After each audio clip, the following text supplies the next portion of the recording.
Hello बच्चों, और question is here, select the correct option. देखिए, direction of RNA synthesis and direction of reading of the template DNA strand. देखिए, हम यहाँ पर बात करें तो ये आरएनए सिंथेसिस की बात की है, तो ये हमारे पास में डीएनए है। ये डीएनए जो हमारे पास में होता है डबल स्टैंड होता है, ठीक है।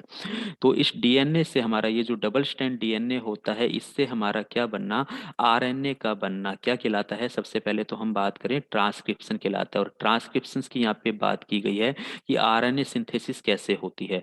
तो हमेशा याद रखना, चाहे हम आरएनए सिंथेसिस की बात करें, ठीक है, चाहे हम डीएनए रेप्लिकेशंस की बात करें, तो डीएनए का रेप्लिकेशन, या हम दूसरे शब्दों में कह दें डीएनए सिंथेसिस, ठीक है, इसकी डायरेक्शन, इन दोनों की डायरेक्शन हमेशा आप याद रखेंगे। हमेशा जो न्यूली स्टैंड डीएनए का बन रहा है या आरएनए स्टैंड बन रहा है, हमेशा डायरेक्शन 5:3 रहती है। ये कंसेप्ट अपने को याद रखना है। और direction of reading the template stand, अब इसके अंदर हमारे पास में जो टेम्पलेट स्टैंड है डीएनए का, जिसपे हमारे कोडोन की रीडिंग होगी, जैसे हम यहाँ पे बात कर लें ATCG, ATCG, तो ये जो हमारे पास में डायरेक्शन रहती है रीडिंग स्टैंड, टेम्पलेट स्टैंड की, जिससे हमारा आरएनए बनेगा, वो 3:5 रहती है। ये कंसेप्ट अपने को याद रखना है, ठीक है। तो इसके अंदर पहला ही ऑप्शन हमें सही दिखाई देता है।